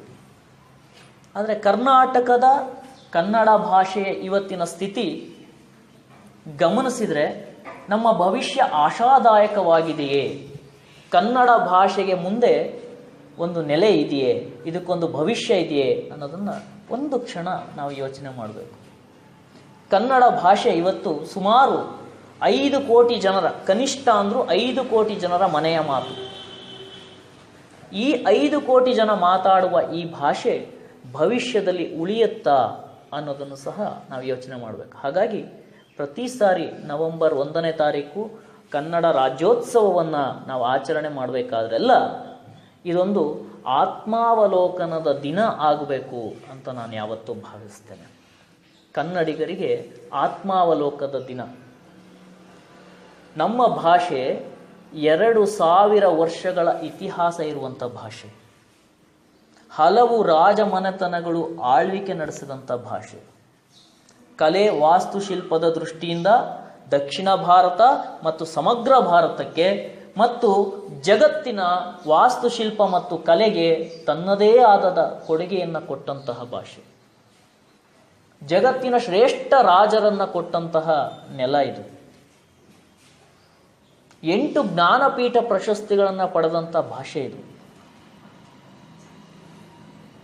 ಇಷ್ಟೆಲ್ಲ ವೈಭವ ಇದ್ರೂ ಸಹ, ಇಷ್ಟೆಲ್ಲ ಸಮೃದ್ಧಿ ಇದ್ರೂ ಸಹ ಇವತ್ತಿಗೂ ಕನ್ನಡದಲ್ಲಿ ಸಾವಿರಾರು ಪುಸ್ತಕಗಳು ಪ್ರತಿ ವರ್ಷ ಪ್ರಕಟ ಆಗ್ತಾ ಇದ್ರೂ ಸಹ ಕನ್ನಡ ಭಾಷಿಕರಿಗೆ, ಕನ್ನಡದ ಬಗ್ಗೆ ಅಭಿಮಾನ ಇರುವಂಥವರಿಗೆ, ಕನ್ನಡ ನಾಡು ನುಡಿಯ ಮುಂದಿನ ಸ್ಥಿತಿ ಏನು ಅಂತ ಯೋಚನೆ ಮಾಡೋರಿಗೆ ಸ್ವಲ್ಪ ಸಣ್ಣದಾದ ಒಳ ಭಯ ಇದ್ದೇ ಇದೆ. ಈ ಭಾಷೆ ನಿಜಕ್ಕೂ ಉಳಿಯತ್ತಾ ಅನ್ನೋ ಭಯ ಖಂಡಿತ ಇದೆ.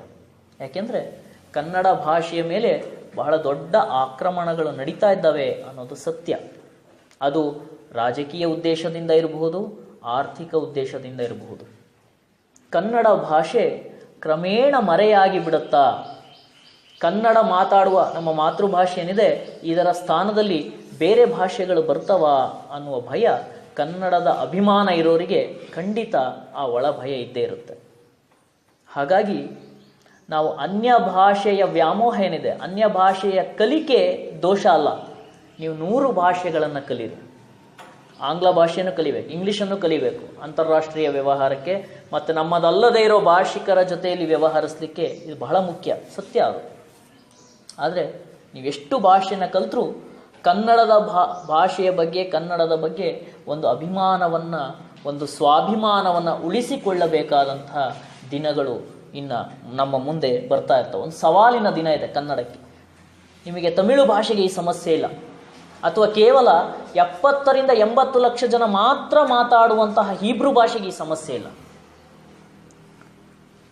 ಒಂದು 2 ರಿಂದ 3 ಕೋಟಿ ಜನ ಮಾತ್ರ ಇರುವಂಥ ಕೊರಿಯನ್ನರಿಗೆ ಈ ಸಮಸ್ಯೆ ಇಲ್ಲ.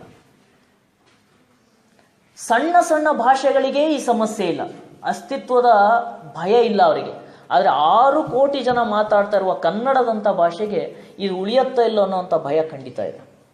ಯಾಕೆಂದರೆ ಕನ್ನಡ ಭಾಷೆ ತಮಿಳಿನ ಹಾಗೆ, ಪಕ್ಕದ ತಮಿಳಿಗೆ ಹೋಲಿಸಿ ನೋಡಿ. ತಮಿಳು ಭಾಷೆಯನ್ನು ಅಧ್ಯಯನ ಮಾಡಲಿಕ್ಕೆ ಜಗತ್ತಿನ ಬೇರೆ ಬೇರೆ ಯೂನಿವರ್ಸಿಟಿಗಳಲ್ಲಿ ಅಧ್ಯಯನ ಕೇಂದ್ರಗಳಿದ್ದಾವೆ. ರಷ್ಯಾದಲ್ಲಿದೆ, ಅಮೇರಿಕಾದಲ್ಲಿದೆ, ಇನ್ನು ಜಗತ್ತಿನ ಬೇರೆ ಬೇರೆ ಯೂನಿವರ್ಸಿಟಿಗಳಲ್ಲಿದ್ದಾವೆ. ಆದರೆ ಕನ್ನಡ ಭಾಷೆಗೆ ಈ ಥರದ ಅಧ್ಯಯನ ಕೇಂದ್ರಗಳಿಲ್ಲ. ಅಥವಾ ಹೊರನಾಡಿನ, ಹೊರದೇಶದ ಜನ ಕನ್ನಡವನ್ನು, ಕನ್ನಡ ಸಾಹಿತ್ಯವನ್ನು ಅಭ್ಯಾಸ ಮಾಡ್ತಾ ಇಲ್ಲ, ಕನ್ನಡ ಭಾಷೆ ಕಲಿತಾ ಇಲ್ಲ.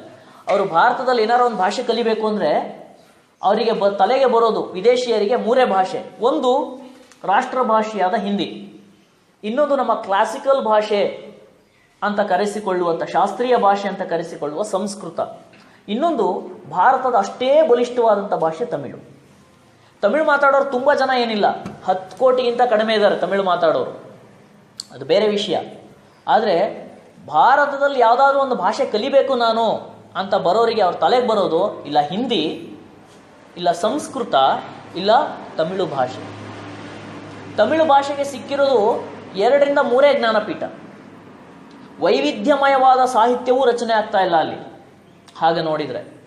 ಆದರೆ ಕನ್ನಡದಲ್ಲಿ ಅತ್ಯಂತ ವೈವಿಧ್ಯಮಯವಾದ ಸಾಹಿತ್ಯ ರಚನೆ ಆಗ್ತಾ ಇದೆ, ವೈವಿಧ್ಯಮಯವಾದ ಚಲನಚಿತ್ರಗಳು ರಚನೆ ಆಗ್ತಾ ಇದ್ದಾವೆ, ತುಂಬ ಹೊಸ ಪ್ರಯೋಗಗಳು ನಡೀತಾ ಇದೆ ಕನ್ನಡದಲ್ಲಿ ಹೊಸ ಹೊಸ ಕಾರ್ಖಾನೆಗಳು ಪ್ರಾರಂಭ ಆಗ್ತಾ ಇದೆ, ಹೊಸ ಹೊಸ ಸಂಶೋಧನೆಗಳಾಗ್ತಾ ಇದ್ದಾವೆ, ಏನೆಲ್ಲ ಹೊಸತು ನಡೀತಾ ಇದೆ. ಆದರೆ ಭಾಷೆಗೆ ಆ ಸಾಮರ್ಥ್ಯ ಬರ್ತಾ ಇಲ್ಲ, ಜಾಗತಿಕ ಮಟ್ಟದಲ್ಲಿ ಗುರುತಿಸಿಕೊಳ್ಳುವ. ಇವತ್ತು ದಕ್ಷಿಣ ಭಾರತ ಅಂದರೆ ಅವರಿಗೆ ನೆನಪಿ ಬರೋದು ಬೇರೆ ಯಾರಿಗೂ ಅಲ್ಲ, ಉತ್ತರ ಭಾರತೀಯರಿಗೆ. ನೀವು ದೆಹಲಿ, ಮುಂಬೈ ಇಂಥ ಪ್ರಾಂತ್ಯಗಳಿಗೆ ಹೋಗಿ ದಕ್ಷಿಣ ಭಾರತೀಯ ಭಾಷೆ ಅಂದರೆ ನೀವು ತಮಿಳಿಯನ್ಸ ಅಂತ ಕೇಳ್ತಾರೆ. ಕನ್ನಡಿಗರನ್ನು ನೀವು ತಮಿಳರ ಅಂತ ಕೇಳ್ತಾರೆ. ಅವ್ರಿಗೆ ಗೊತ್ತಿರೋದು ಅದೊಂದೇ ಭಾಷೆ, ತಮಿಳು ಭಾಷೆಯೇ ದಕ್ಷಿಣ ಭಾರತೀಯರೆಲ್ಲರೂ ಮಾತಾಡುವ ಭಾಷೆ. ಕನ್ನಡ ಅಂತ ಒಂದು ಪ್ರತ್ಯೇಕ ಭಾಷೆ ಇದೆ, ಮಲಯಾಳಂ ಅಂತ ಒಂದು ಪ್ರತ್ಯೇಕ ಭಾಷೆ ಇದೆ ಅನ್ನೋದೇ ಎಷ್ಟೋ ಜನರಿಗೆ, ಉತ್ತರ ಭಾರತೀಯರಿಗೆ ಗೊತ್ತಿಲ್ಲ. ಅದಕ್ಕೆ ಕಾರಣ ನಾವೇ. ನಮ್ಮ ಭಾಷೆಯನ್ನು ಉಳಿಸಿ ಗಟ್ಟಿಯಾಗಿ ಬೆಳೆಸುವಂತಹ, ಮುಂದಿನ ತಲೆಮಾರಿಗೆ ಸಾಗಿಸುವಂತಹ ಜವಾಬ್ದಾರಿಯನ್ನು ನಾವು ವಹಿಸ್ಕೊಳ್ಬೇಕಾಗಿದೆ ಅನ್ನೋದು ಸತ್ಯ.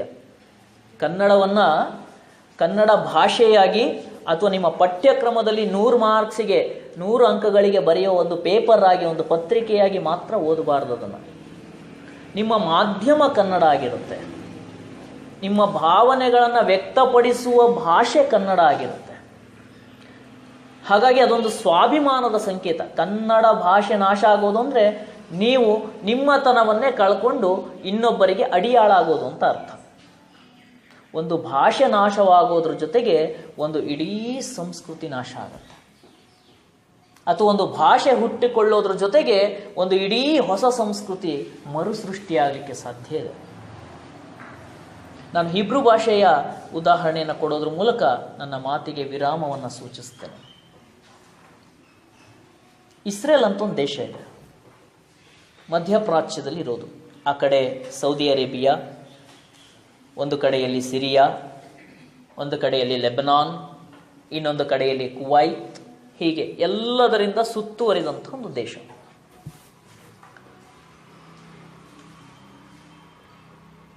ಹೆಚ್ಚು ಕಡಿಮೆ 2000 ವರ್ಷಗಳ ಹಿಂದೆ ಇಸ್ರೇಲ್ ಅಂತ ಕರೆಸಿಕೊಳ್ಳುವಂಥ ಈ ದೇಶದಲ್ಲಿ ಯಹೂದಿಗಳು ಅಂತ ಕರೆಸಿಕೊಳ್ಳುವ ಒಂದು ಜನಾಂಗ ವಾಸ ಮಾಡ್ತಾ ಇತ್ತು. ಅಕ್ಕಪಕ್ಕದ ರಾಷ್ಟ್ರಗಳ ತುಳಿತಕ್ಕೆ ಒಳಗಾಗಿ ಯಹೂದಿಗಳು ಜಗತ್ತಿನ ಬೇರೆ ಬೇರೆ ರಾಷ್ಟ್ರಗಳಿಗೆ ಹಂಚೋದ್ರು, ಓಡ್ ಹೋದ್ರಲ್ಲಿಂದ. ಒಂದು ಭಾಗ ಈಜಿಪ್ಟಿಗೆ ಹೋಯಿತು, ಇನ್ನೊಂದು ಭಾಗ ಭಾರತಕ್ಕೆ ಬಂತು, ಜಗತ್ತಿನ ಬೇರೆ ಬೇರೆ ರಾಷ್ಟ್ರಗಳಿಗೆ ಹೋಯಿತು. ಭಾರತದಲ್ಲೂ ಒಂದು ಭಾಗ ಬಂದಿತ್ತು. ನೂರಾರು ವರ್ಷಗಳಿಂದ ಇಲ್ಲೂ ಯಹೂದಿಗಳು ವಾಸವಾಗಿದ್ರು ಭಾರತದಲ್ಲಿ. ಎಲ್ಲ ಕಡೆ ಹರಿದು ಹಂಚೋದು. ಆದರೆ ಕೊನೆಗೆ ಎಲ್ಲಿಗೆ ಹೋಗಲಿ ಅವರು 2000 ವರ್ಷಗಳಿಂದ ಅವರ ಮನಸ್ಸಿನ ಒಳಗಡೆ ಒಂದು ಭಾವನೆ ಇತ್ತು.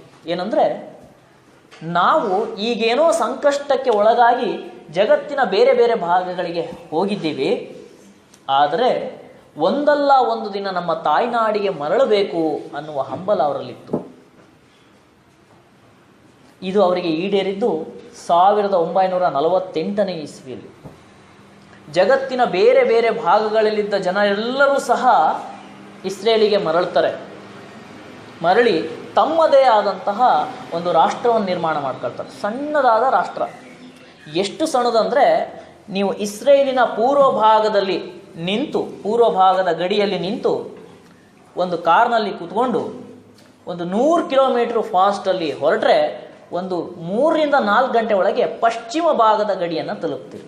ಅಷ್ಟು ಸಣ್ಣ ರಾಷ್ಟ್ರ ಅದು, ಬಹಳ ಸಣ್ಣದು. ನಮ್ಮ ಒಂದು 2-3 ಜಿಲ್ಲೆಗಳನ್ನು ಸೇರಿಸಿದ್ರೆ ಎಷ್ಟಾಗ್ಬೋದು ಅಷ್ಟು ಸಣ್ಣ ರಾಷ್ಟ್ರ ಅದು. ಇಸ್ರೇಲ್ ರಚನೆ ಆದಮೇಲೆ ಅವ್ರ ತಲೆಗೆ ಹೊಳೆದಿದ್ದೊಂದು ಬಹಳ ಮುಖ್ಯ ಅಂಶ ಇದೆ. ಇಸ್ರೇಲನ್ನು ಒಂದು ಕಡೆ, ಅವ್ರು ಜಗತ್ತಿನ ಬೇರೆ ಬೇರೆ ರಾಷ್ಟ್ರ ಆಗಿದ್ರು, ಬೇರೆ ಬೇರೆ ರಾಷ್ಟ್ರದಲ್ಲಿ ವಾಸ ಮಾಡಿ ಬಂದರು. ಒಬ್ಬೊಬ್ಬರು ಒಂದೊಂದು ಥರದ ಭಾಷೆ ಕಲ್ತಿದ್ರು ಅವರು. ಕೆಲವರು ರಷ್ಯಾ ದೇಶದಲ್ಲಿದ್ದವರು ರಷ್ಯನ್ ಭಾಷೆಯನ್ನು ಮಾತೃಭಾಷೆಯಾಗಿ ಮಾತಾಡ್ತಾ ಇದ್ರು. ಭಾರತಕ್ಕೆ ಬಂದವರು ಇಲ್ಲಿಯ ಕೆಲವು ಭಾಷೆಯನ್ನು ಮಾತಾಡ್ತಾ ಇದ್ರು. ಪರ್ಷಿಯಾಗೆ ಹೋದವರು ಪರ್ಷಿಯನ್ ಭಾಷೆ ಮಾತಾಡ್ತಾ ಇದ್ರು. ಅನೇಕ ಮುಸಲ್ಮಾನ ರಾಷ್ಟ್ರಗಳಿಗೆ ಹೋದರೆ ಅರಬ್ಬಿ ಇತ್ಯಾದಿ ಅಲ್ಲಿಯ ಸ್ಥಳೀಯ ಭಾಷೆಯನ್ನು ಮಾತಾಡ್ತಾ ಇದ್ರು. ಜಗತ್ತಿನ ಬೇರೆ ಬೇರೆ ಭಾಗಗಳಿಂದ ಬಂದು ಇಸ್ರೇಲ್ನಲ್ಲಿ ವಾಸ ಮಾಡಲಿಕ್ಕೆ ಶುರು ಮಾಡಿದಾಗ ಅವರಿಗೆಲ್ಲ ಒಂದು ಭಾಷೆಯನ್ನು ಮಾತಾಡಿಸ್ಬೇಕು, ಒಂದು ಭಾಷೆಯನ್ನು ಸೃಷ್ಟಿ ಮಾಡಬೇಕು ಅನ್ನೋ ಅಗತ್ಯ ಬಂದಾಗ ಅವರ ಅತ್ಯಂತ ಪ್ರಾಚೀನವಾದ ಭಾಷೆ ಹೀಬ್ರೂ ಭಾಷೆಯನ್ನು ಮರುಸೃಷ್ಟಿ ಮಾಡ್ತಾರೆ. ಹೀಬ್ರೂ ಭಾಷೆಗೊಂದು ಸುಸಜ್ಜಿತವಾದ ವ್ಯಾಕರಣವನ್ನು ರಚನೆ ಮಾಡ್ತಾರೆ. ಎಲ್ಲರೂ ಹೀಬ್ರೂ ಭಾಷೆಯಲ್ಲೇ ಮಾತಾಡಬೇಕು ಅಂತ ತಾಕೀತು ಮಾಡ್ತಾರೆ. ಯಾವಾಗ ಹೀಬ್ರೂ ಭಾಷೆ ಪುನರುತ್ಥಾನಗೊಳ್ಳುತ್ತೆ, ಕಳೆದು ಹೋದ ಹೀಬ್ರೂ ಭಾಷೆಯನ್ನು ಮತ್ತೆ ಸೃಷ್ಟಿ ಮಾಡ್ಕೊಳ್ತಾರೆ. ಅವರೆಲ್ಲರಿಗೂ ಸಹ ನಾವೆಲ್ಲ ಒಂದು ಭಾಷೆಯನ್ನು ಮಾತಾಡುವ ಜನ, ನಾವೆಲ್ಲ ಒಂದು ಅನ್ನೋ ಭಾವನೆ ಉಂಟಾಗತ್ತೆ. ಅದು ಬಹಳ ಮುಖ್ಯ. ಅದು ಒಂದು ಭಾಷೆಯನ್ನು ಮಾತಾಡುವ ಜನರಿಗೆ ನಾವೆಲ್ಲ ಒಂದು ಅನ್ನೋ ಭಾವನೆ ಇರುತ್ತೆ.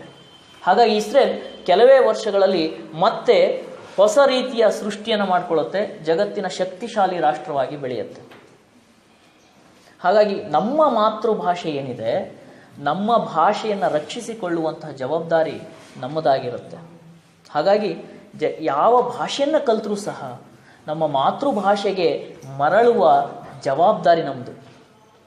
ಕುವೆಂಪು ಅವರು ಆರಂಭದ ಕಾಲದಲ್ಲಿ ಇಂಗ್ಲಿಷ್ನಲ್ಲಿ ಪದ್ಯ ಬರೀತಾ ಇದ್ರು. ಅವರ ಮೊದಲ ಕವನ ಸಂಕಲನ ಬಂದದ್ದು ಬಿಗಿನರ್ಸ್ ಮ್ಯೂಸ್ ಅಂತ ಕವನ ಸಂಕಲನ ಬಂದದ್ದು ಸಹ ಆಂಗ್ಲ ಭಾಷೆಯಲ್ಲಿ. ಅದನ್ನು ತಗೊಂಡೋಗಿ ಒಂದಾನೊಂದು ದಿವಸ ಜೇಮ್ಸ್ ಕಜಿನ್ಸ್ ಅಂತ ಹೇಳಿ ಆಂಗ್ಲ ಭಾಷೆಯ ಒಬ್ಬ ಕವಿ, ಐರಿಷ್ ಕವಿ ಒಬ್ಬರಿದ್ರು. ಅವ್ರಿಗೆ ತೊಗೊಂಡೋಗಿ ತೋರಿಸ್ತಾರೆ, ಸ್ವಾಮಿ ನನ್ನ ಬರಹ ಹೇಗಿದೆ ನೋಡಿ ಅಂತ.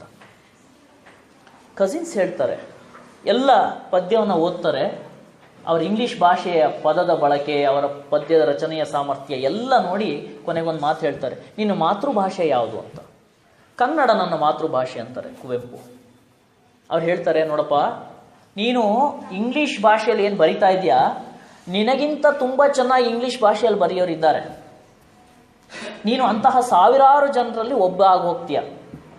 ನೀನು ಎಷ್ಟೇ ಚೆನ್ನಾಗಿ ಬರೆದು, ಇಂಗ್ಲೀಷ್ ಮಾತೃಭಾಷೆ ಎಲ್ಲದ ವ್ಯಕ್ತಿ ಇಂಗ್ಲೀಷ್ನಲ್ಲಿ ಎಷ್ಟೇ ಚೆನ್ನಾಗಿ ಬರೆದ್ರೂ ಸಹ ಇಂಗ್ಲೀಷನ್ನು ಮಾತೃಭಾಷೆಯಾಗಿ ಇಟ್ಕೊಂಡಿರುವ ಇಂಗ್ಲೆಂಡಿನ ಜನ ನಿನ್ನನ್ನು ಒಳ್ಳೆಯ ಬರಹಗಾರ ಅಂತ ಭಾವಿಸೋದಿಲ್ಲ, ನಿನ್ನನ್ನು ಶ್ರೇಷ್ಠ ಅಂತ ಎಂದೂ ಭಾವಿಸೋದಿಲ್ಲ. ಇವತ್ತಿಗೂ ಭಾರತದಲ್ಲಿ ಅನೇಕ ಜನ ಮಾತೃಭಾಷೆ ಬೇರೆ ಬೇರೆ ಇರುವಂಥವರು ಇಂಗ್ಲೀಷ್ ಭಾಷೆಯಲ್ಲಿ ಬರಿತಾ ಇದ್ದಾರೆ. ಅದು ಮುಲ್ಕ್ ರಾಜ್ ಆನಂದ್ ಇಂಗ್ಲೀಷ್ನಲ್ಲಿ ಬರಿತಾ ಇದ್ರು, ಬಹಳ ಹಿಂದೆ ತೋರುದತ್ ಅವರು ಇಂಗ್ಲೀಷ್ನಲ್ಲಿ ಬರಿತಾ ಇದ್ರು, ಇವತ್ತಿಗೆ ಅರುಂಧತಿ ರಾಯ್, ಸಲ್ಮಾನ್ ರಶ್ದಿ ಇವರೆಲ್ಲ ಇಂಗ್ಲೀಷ್ ಭಾಷೆಯಲ್ಲಿ ಬರೀತಾರೆ. ಆದರೆ ಇಂಗ್ಲೀಷ್ ಮೂಲ ಮಾತೃಭಾಷೆಯಾಗಿರುವ ಜನ ಇವ್ರನ್ನೆಲ್ಲ ಬಹಳ ಶ್ರೇಷ್ಠ ವ್ಯಕ್ತಿಗಳು ಅಂತ ಎಂದೂ ಒಪ್ಕೊಳ್ಳೋದಿಲ್ಲ. ಅವರಿಗೆ ವರ್ಡ್ಸ್ವರ್ತ್ ತುಂಬ ಶ್ರೇಷ್ಠ ಅನ್ನಿಸ್ತಾನೆ, ಮಿಲ್ಟನ್ನೇ ಬಹಳ ಶ್ರೇಷ್ಠ ಅನ್ನಿಸ್ತಾನೆ, ಶೇಕ್ಸ್ಪಿಯರೇ ಬಹಳ ದೊಡ್ಡ ನಾಟಕಕಾರ ಅನ್ನಿಸ್ತಾನೆ, ಸಹಜ ಅದು. ಹಾಗಾಗಿ ಅವ್ರು ಹೇಳ್ತಾರೆ, ನಿನ್ನ ಮಾತೃಭಾಷೆಯಲ್ಲಿ ನೀನು ಬರೆಯೋದಕ್ಕೆ ಪ್ರಾರಂಭ ಮಾಡು. ನಿನ್ನ ವಿಚಾರಗಳನ್ನು ಮಾತೃಭಾಷೆಯಲ್ಲಿ ವ್ಯಕ್ತಪಡಿಸಿದಷ್ಟು ಶಕ್ತಿಯಿಂದ ನೀನು ಇನ್ನೊಂದು ಭಾಷೆಯಲ್ಲಿ ವ್ಯಕ್ತಪಡಿಸಲಾರೆ. ನೀನು ಎಷ್ಟೇ ಇಂಗ್ಲೀಷ್ ಕಲ್ತ್ರೂ ಸಹ ನಿನ್ನ ಮೂಲ ಮಾತೃಭಾಷೆಯ ಪದಗಳ ಎಲ್ಲವನ್ನೂ ಸಹ ನೀನು ಇಂಗ್ಲೀಷ್ ಭಾಷೆಗೆ ತರಲಾರೆ. ನಿನ್ನ ವಿಚಾರಗಳೇನಿದ್ದಾವೆ ಅದನ್ನು ನಿನ್ನ ಮಾತೃಭಾಷೆ ಕನ್ನಡದಲ್ಲಿ ಬರಿ. ಇದನ್ನು ಹೇಳಿದವರು ಬೇರೆ ಯಾರೂ ಅಲ್ಲ, ಇಂಗ್ಲೀಷ್ ಮಾತೃಭಾಷೆಯ ಬಹಳ ದೊಡ್ಡ ಲೇಖಕನೇ ಹೇಳಿದಂಥ ಮಾತು. ನಿನ್ನ ಮಾತೃಭಾಷೆಯಲ್ಲಿ ಬರಿ. ನಿನ್ನ ವಿಚಾರ ನಿನ್ನ ಮಾತೃಭಾಷೆಯ ಜನರಿಗೆ ತಲುಪಲಿ. ನಿನ್ನ ವಿಚಾರದಲ್ಲಿ ಏನಾದ್ರು ಶಕ್ತಿ ಇದ್ದರೆ, ಅದರಿಂದ ತಿಳ್ಕೊಳ್ಳಿಕ್ಕೆ ಏನಾರು ಇದೆ ಅಂತ ಅನಿಸಿದರೆ, ಬೇರೆ ಭಾಷೆಯ ಜನ ಅದನ್ನು ತಮ್ಮ ಭಾಷೆಗೆ ಭಾಷಾಂತರ ಮಾಡಿಸ್ಕೊಳ್ತಾರೆ. ನೀನು ಅದ್ರ ಬಗ್ಗೆ ಚಿಂತೆ ಮಾಡಬೇಡ. ನೀನು ಜಗತ್ತಿನ ಶ್ರೇಷ್ಠ ಬರಹಗಾರ ಆಗಬೇಕು ಅಂದರೆ ಇಂಗ್ಲೀಷ್ನಲ್ಲಿ ಬರಿಬೇಕಂತ ಏನು ಕಾನೂನಿಲ್ಲ. ನಿನ್ನ ಮಾತೃಭಾಷೆಯಲ್ಲಿ ಬರಿ. ಅದರಲ್ಲಿ ಏನಾದರೂ ಸತ್ವ ಇದೆ, ಜೀವಸತ್ವ ಇದೆ ಅಂತ ಅನಿಸಿದರೆ ಅದನ್ನು ಸಹಜವಾಗಿ ಬೇರೆ ಭಾಷಿಕ ಜನರು ಅದನ್ನು ಭಾಷಾಂತರ ಮಾಡ್ಕೊಳ್ತಾರೆ ಅಂತ ಹೇಳಿದಾಗ, ಕುವೆಂಪುಗದ ಆರಂಭದಲ್ಲಿ ಇಷ್ಟ ಆಗಲಿಲ್ಲ, ಮತ್ತು ಇಂಗ್ಲೀಷ್ನಲ್ಲಿ ಬರಿತಾ ಇದ್ರು. ಆದರೆ ಕಾಲಕ್ರಮೇಣ ಅವ್ರಿಗೆ ಅನ್ನಿಸ್ತು, ನನ್ನ ವಿಚಾರಗಳನ್ನು, ನನ್ನ ಭಾವನೆಗಳನ್ನು, ನಮ್ಮ ಭಾವನೆಗಳನ್ನು ಮಾತೃಭಾಷೆಯಲ್ಲಿ ಬರೆದಷ್ಟು ಸಹಜವಾಗಿ ನಾವು ಇನ್ನೊಂದು ಭಾಷೆಯಲ್ಲಿ ಬರೀಲಿಕ್ಕೆ ಸಾಧ್ಯ ಇಲ್ಲ ಅಂತ ಅನಿಸುತ್ತವ್ರಿಗೆ. ಹಾಗಾಗಿ ಒಂದು ಅರ್ಥದಲ್ಲಿ ಕನ್ನಡ ರಾಜ್ಯೋತ್ಸವದ ದಿನ ಕುವೆಂಪು ಅವ್ರನ್ನ ಯಾಕೆ ನೆನಪು ಮಾಡ್ಕೋಬೇಕು ಅಂದರೆ, ಪರಭಾಷೆಯಲ್ಲಿ ಬರಿತಾ ಇದ್ದಂತಹ ಕುವೆಂಪು ಕನ್ನಡ ತನ್ನ ಮಾತೃಭಾಷೆಗೆ ಹಿಂದಿರುಗಿದಂತಹ ಮಹಾನ್ ದಿನ. ಅಂದರೆ ನವೆಂಬರ್ 1ನೇ ತಾರೀಕು ಅಂತ ಅರ್ಥ ಅಲ್ಲ, ಆದರೆ ಕನ್ನಡ ರಾಜ್ಯೋತ್ಸವವನ್ನು ಆಚರಿಸುವ ದಿನವೆಲ್ಲವೂ ಸಹ ಕುವೆಂಪು ಹೇಗೆ ತಮ್ಮ ಮಾತೃಭಾಷೆಗೆ ಮರಳಿದರು, ಇನ್ನೊಂದು ಭಾಷೆ, ಅದು ಆಂಗ್ಲ ಭಾಷೆ ಆಗಿರಲಿ, ಅದು ಫ್ರೆಂಚ್ ಭಾಷೆ ಆಗಿರಲಿ, ಜಗತ್ತಿನ ಅನೇಕ ಜನ ತಮ್ಮ ಮಾತೃಭಾಷೆಯನ್ನು ಬಿಟ್ಟು ಫ್ರೆಂಚ್ ಭಾಷೆಯಲ್ಲೋ ಪೋರ್ಚುಗೀಸ್ ಭಾಷೆಯಲ್ಲೋ ಹಾಗೆ ಬರೆಯೋದನ್ನು ಬಹಳ ದೊಡ್ಡದು ಅಂತ ಭಾವಿಸ್ತಾರೆ. ಯಾರು ತಮ್ಮ ಮಾತೃಭಾಷೆಯಲ್ಲಿ ಬರೀತಾರೆ, ತಮ್ಮ ಮಾತೃಭಾಷೆಗೆ ಸೇವೆಯನ್ನು ಸಲ್ಲಿಸಿದ ಹಾಗಾಗತ್ತೆ. ಅದರಲ್ಲಿ ಸತ್ವ ಇದ್ದರೆ ಖಂಡಿತ ಇನ್ನೊಂದು ಭಾಷೆಗೆ ಅದನ್ನು ತರ್ಜುಮೆ ಮಾಡಿಕೊಡ್ತಾರೆ. ಹಾಗಾಗಿ ಕನ್ನಡದ ಬಗ್ಗೆ ಅಭಿಮಾನವನ್ನು ಉಳಿಸಿಕೊಳ್ಳುವ, ಕನ್ನಡ ಭಾಷೆಯನ್ನು ಬೆಳೆಸುವ, ಕನ್ನಡ ಭಾಷೆಯನ್ನು ಬೆಳೆಸಿಕೊಳ್ಳೋದ್ರ ಮೂಲಕ ನಮ್ಮ ಸಂಸ್ಕೃತಿಯನ್ನು, ನಮಗೆ ನಮ್ಮದೇ ಆದ ಧರ್ಮಗಳಿದ್ದಾವೆ, ಅವರವ್ರದ್ದೇ ಆದ ಧರ್ಮಗಳಿದ್ದಾವೆ. ಕರ್ನಾಟಕದಲ್ಲಿ ವಾಸ ಮಾಡೋರಿಗೆ ಅವರದ್ದೇ ಆದ ಸಂಸ್ಕೃತಿ ಇದೆ, ಅವರದ್ದೇ ಆದ ಅಡುಗೆಯ ವಿಧಾನಗಳಿದ್ದಾವೆ, ಅವರದ್ದೇ ಆದ ಉಡುಪಿನ ರೀತಿಗಳಿದ್ದಾವೆ, ಅವರದ್ದೇ ಆದ ಬದುಕಿನ ಶೈಲಿಗಳಿದ್ದಾವೆ. ಆದರೆ ನಮ್ಮ ಮಾತೃಭಾಷೆ ಎಲ್ಲವೂ ಸಹ ಕನ್ನಡ ಆಗಿರುತ್ತೆ. ಮಾತೃಭಾಷೆಗೂ ಧರ್ಮಕ್ಕೂ ಸಂಬಂಧ ಇಲ್ಲ, ಮಾತೃಭಾಷೆಗೂ ಜಾತಿಗೂ ಸಂಬಂಧ ಇರೋದಿಲ್ಲ.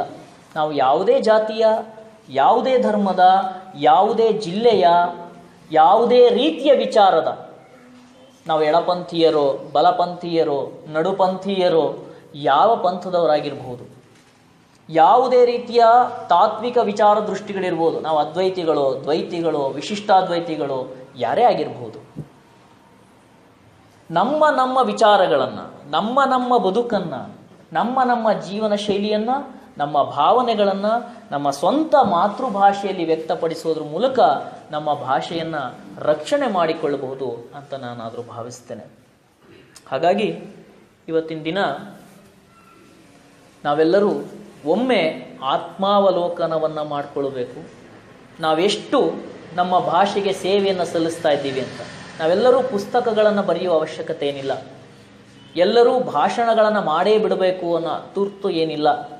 ಆದರೆ ಭಾಷೆಯನ್ನು ರಕ್ಷಿಸಿಕೊಳ್ಳೋದು ಹೇಗೆ ಅಂದರೆ, ನಾವು ನಮ್ಮ ಮಾತೃಭಾಷೆಯಾದಂಥ ಕನ್ನಡವನ್ನು ದಿನನಿತ್ಯದ ವ್ಯವಹಾರದಲ್ಲಿ ಕಟ್ಟುನಿಟ್ಟಾಗಿ ಬಳಸೋದ್ರ ಮೂಲಕ, ನೀವು ಅಂಗಡಿಯಲ್ಲಿ ವ್ಯಾಪಾರ ಮಾಡೋದಾಗಿರಬಹುದು, ಬಸ್ಸು ಇತ್ಯಾದಿಗಳಲ್ಲಿ ವ್ಯವಹರಿಸುವ ಸಂದರ್ಭದಲ್ಲಿ, ನಿಮ್ಮ ಕಚೇರಿಗಳಲ್ಲಿ ವ್ಯವಹರಿಸುವ, ಕೋರ್ಟ್ಗಳಲ್ಲಿ ವ್ಯವಹರಿಸುವ ಜೊತೆಗೆ ನೀವು ಅನ್ಯ ಭಾಷಿಕ ಜನರೊಂದಿಗೆ ವ್ಯವಹರಿಸಬೇಕಾದ್ರು, ಅವನು ಉರ್ದು ಮಾತಾಡೋನಾಗಿರ್ಬೋದು, ತಮಿಳಿಯನ್ನಾಗಿರ್ಬೋದು, ಅವನು ತೆಲುಗು ಭಾಷಿಕನಾಗಿರ್ಬೋದು, ಅವನಿನ್ನು ಯಾವುದೇ ಭಾಷೆಯನ್ನು ಮಾತಾಡ್ಬೋದು, ಅವರ ಜೊತೆಗೆಲ್ಲ ನಾವು ಕಟ್ಟುನಿಟ್ಟಾಗಿ ಕನ್ನಡವನ್ನೇ ಮಾತಾಡೋದ್ರ ಮೂಲಕ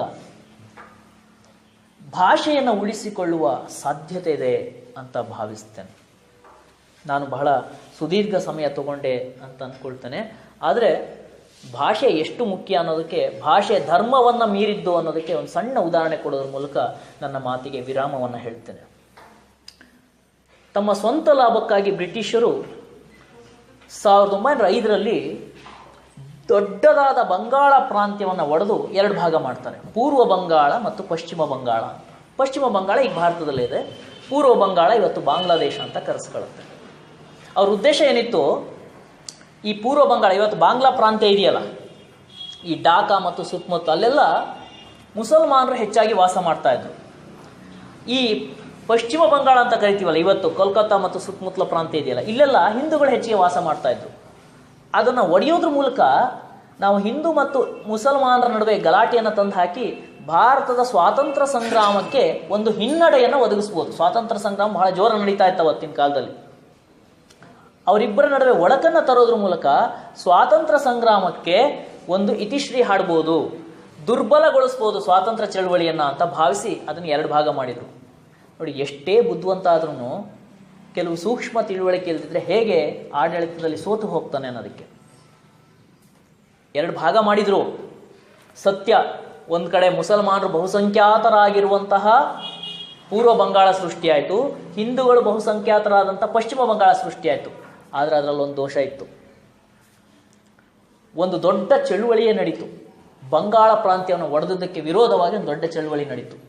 ಕೊನೆಗೆ ವಿಧಿ ಇಲ್ಲದೇ 1911ರಲ್ಲಿ ಇಡೀ ಬಂಗಾಳ ಪ್ರಾಂತ್ಯವನ್ನು ಮತ್ತೆ ಒಂದುಗೂಡಿಸ್ತಾನೆ ನಂತರ ಬಂದಂಥವು.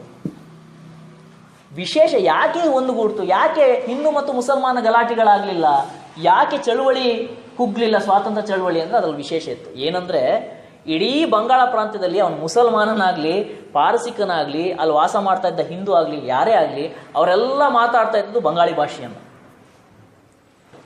ಬಂಗಾಳದಲ್ಲಿ ವಾಸ ಮಾಡುವ ಮುಸಲ್ಮಾನರಿಗೆ ಉರ್ದು, ಅರೇಬಿಕ್ಕು, ಪರ್ಷಿಯನ್ ಏನೂ ಬರೋದಿಲ್ಲ. ಅಥವಾ ಕೇರಳದಲ್ಲಿ ವಾಸ ಮಾಡುವ, ಉದಾಹರಣೆಗೆ ಕೇರಳದಲ್ಲಿ ವಾಸ ಮಾಡುವ ಮುಸಲ್ಮಾನರಿಗೆ ಮಲಯಾಳಂ ಬಿಟ್ಟು ಬೇರೆ ಭಾಷೆ ಬರೋದಿಲ್ಲ. ಕರ್ಜನಿಗೆ ಆ ಸೂಕ್ಷ್ಮ ಅರ್ಥ ಆಗಲಿಲ್ಲ, ಭಾಷೆಯ ಸೂಕ್ಷ್ಮ ಅರ್ಥ ಆಗಲಿಲ್ಲ. ಇಡೀ ಬಂಗಾಳ ಪ್ರಾಂತ್ಯವನ್ನು ಒಗ್ಗೂಡಿಸಿದ್ದು ಅಥವಾ ನಾನು ಧರ್ಮದ ಆಧಾರದ ಮೇಲೆ ಡಿವೈಡ್ ಮಾಡಿದ ತಕ್ಷಣ ಅವರಿಬ್ಬರು ಹೊಡೆದಾಡ್ತಾರೆ ಅಂತ ಅವನು ಭಾವಿಸಿದ್ದು ತಪ್ಪು ಕಲ್ಪನೆ ಆಗಿತ್ತು. ಯಾಕೆಂದರೆ ಅವರೆಲ್ಲರೂ ಮಾತಾಡ್ತಾ ಇದ್ದ ಭಾಷೆ ಬಂಗಾಳಿ ಆಗಿತ್ತು. ಹಾಗಾಗಿ ಏನು ಚಳುವಳಿ ಪ್ರಾರಂಭ ಆಯಿತು ಅಂದರೆ ಬಂಗಾಳಿ ಬಚಾವೋ ಅಂತ ಒಂದು ಚಳುವಳಿ ಪ್ರಾರಂಭ ಆಯಿತು.